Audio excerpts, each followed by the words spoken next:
Well, we know that maple syrup on pancakes just makes the day a little brighter, but there are a lot more ways to add a little drop of golden sunshine into your everyday cooking. So Randy is back now. He's going to elevate your tried and true recipes with a little bit of maple syrup. I can't think of anything as Canadian as maple syrup. So first up is Canadian maple brine salmon. And here's what you're going to need to follow along, everyone at home. You need the salmon, of course, some kosher salt, dark maple syrup, parsley, dill, chives, and crushed peppercorn. And I think using the maple syrup for this recipe it just takes it up a notch. Like, it elevates it to restaurant status. Am I right? I think just bringing it into any dish brings it up to restaurant status. It gives you the body, it gives you the sweet, it gives you like the old romantic feeling. You feel like you're hugging a tree.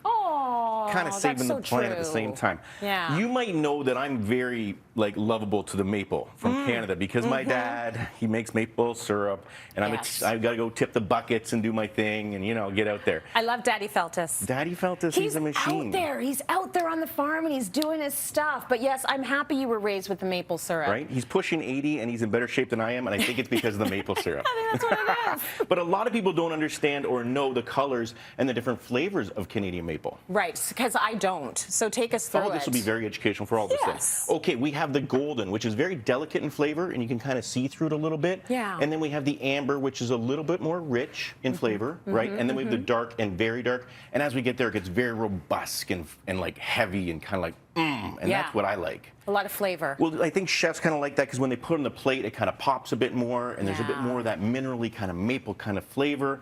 So I kind of steal all that from the family farm and just take the dark stuff, and then some people like the golden. So it really depends on where you're going. Okay, so where are we going for the first recipe? Like, are you going to go with the dark? We're going right in the dark. Right to we're the going to hit my favorites, right? And what we're going to do is we're going to make a brine for salmon. Yeah. And this is one of my things that I make all the time at home. And whenever people are coming over, once you make it once, they keep requesting for it some more. So you got to keep making it. But it's a beautiful recipe because you're really relying on the sweetness. And we're going to do a wet brine. You're going to think to yourself, that's a lot of... It's a lot of salt. It's a lot of salt. It is a lot of salt. It's a brine. It's a brine, and we're going to balance that out with... some sweet. Look at that.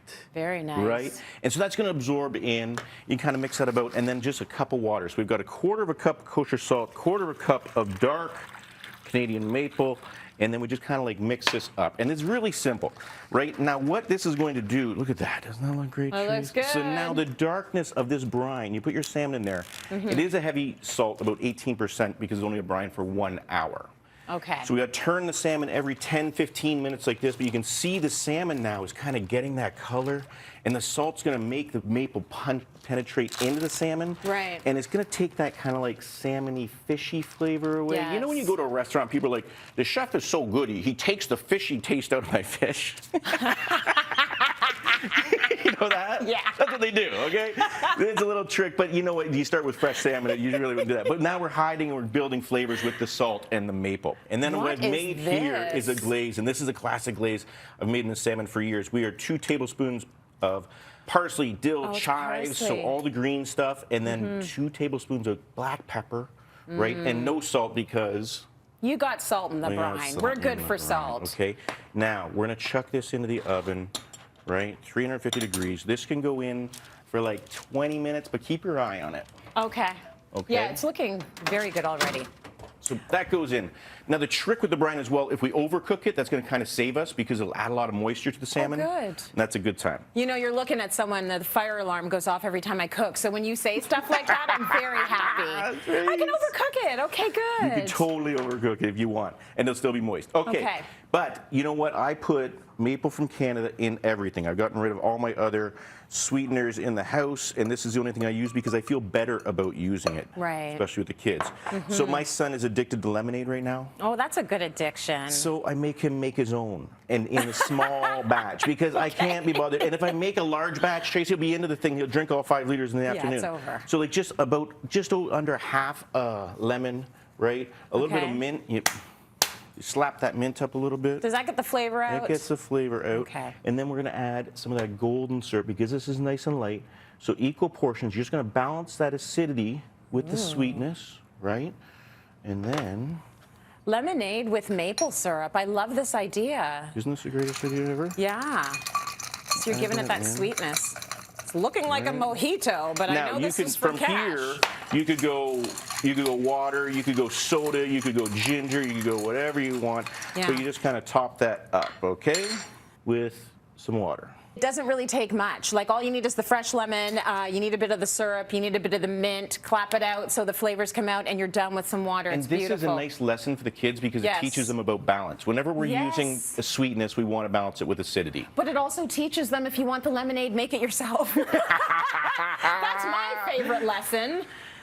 Ooh, it's like if you want the salmon, you can make it yourself too. Oh, so that here looks good. is the party favorite. Like, do this all the time, and it's great for like pool parties. It's great for entertainment because you can have it hot, you can have it cold, you can actually have it at room temperature. It really doesn't matter. So Yeah. you can kind of time it. And once in a while, I smoke it as well. So if you don't have a smoker at home, then smoke it at home in the smoker. But check this out, you just come along and then you just like kind of open it up and tear it up. That is the showstopper. Salty, sweet, peppery, glorious. Leave it out there family style and everyone can like go to town on it. So now we're going to move over to an acorn squash soup with maple.